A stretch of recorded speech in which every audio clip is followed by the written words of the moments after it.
अनेक वेळा मांडला आहे। यावरून आता हा शासन निर्णय आम्ही केलेला आहे। हा एक शासन निर्णय जो झाला आहे तो आजचा हा शासन निर्णय आम्ही वितरित करणार आहोत, म्हणजे आज काढणार आहोत, पण त्यापूर्वी एक निवेदन करावं लागतं म्हणून या ठिकाणी करतो आहे। यामध्ये ग्रामीण भागातील शेतकऱ्यांना शेती सुधारण्यासाठी व शेतघरे विहीर बांधकामासाठी गौण खनिज उपलब्ध करून देण्याबाबतचं निवेदन आहे। अध्यक्ष महोदय, महाराष्ट्र राज्याची अर्थव्यवस्था आणि सामाजिक विकासात प्रामुख्याने शेती क्षेत्राचा मोठ्या प्रमाणावर हिस्सा आहे। राज्यातील ग्रामीण भागातील बहुतांश लोकसंख्या आजही उपजीविकेसाठी शेतीवर निर्भर आहे।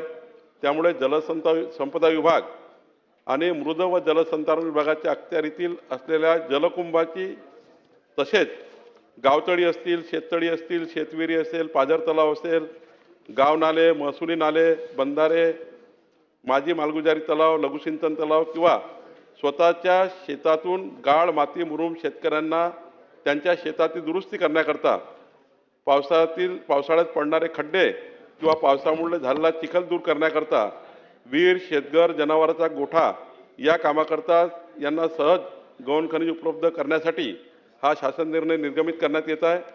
यामध्ये शेतकऱ्यांनी शेतकऱ्यांच्या वापराकरता कुठलंही गौण खनिज घेतलं तर आता स्वामित्व रॉयल्टी माफ करण्यात आली आहे।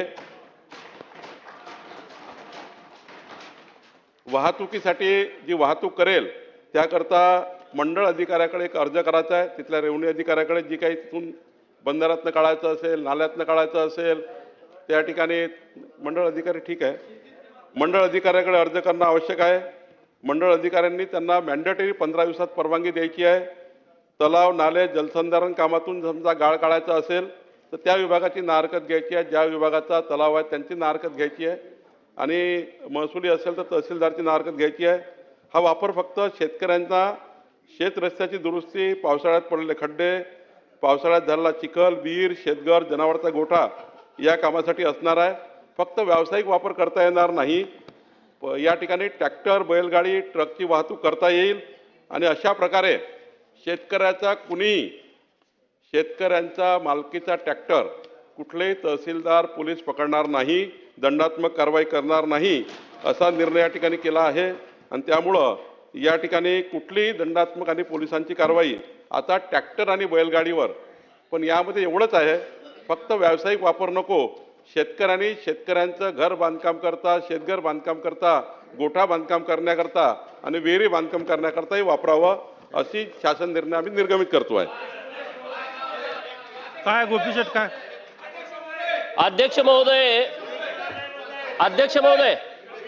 काय आज राज्याचे महसूल मंत्री महोदय एक मिनिट ओ अर्जुन भाऊ काय विषय, एक मिनिट गोपीशेठ काय विषय? अध्यक्ष महोदय मी 1 मिनिट वेळ घेतो। राज्याचे महसूल मंत्री माननीय चंद्रशेखर बावनकुळे साहेब यांनी देवाभाऊंच्या नेतृत्वामध्ये महसूल खातं बुलेट ट्रेन पेक्षा फास्ट चालू आहे। निवेदनावर चर्चा नाही। एक मिनिट जरा तुमच्या अधिकारात बोलायला द्या।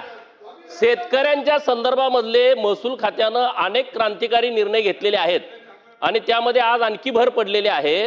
अहो, शेतकरी आज राज्यातला इतका खुश होईल की भीक नको पर कुत्रावर अशी म्हणायची वेळ येते। इकडून ट्रॅक्टर निघाला का तिकडून तलाठी येतोय, तिकडून कोणतरी कोतवाल येतोय, तिकडून तहसीलदार येतोय। आज इतका मोठा निर्णय आपल्या सरकारनं घेतलेला आहे। मी माननीय चंद्रशेखर बावनकुळे साहेबांचं, माननीय मुख्यमंत्री महोदयांचं, दोन्ही उपमुख्यमंत्री महोदयांचं राज्यातल्या शेतकऱ्यांच्या वतीनं मनपूर्वक अभिनंदन करतो।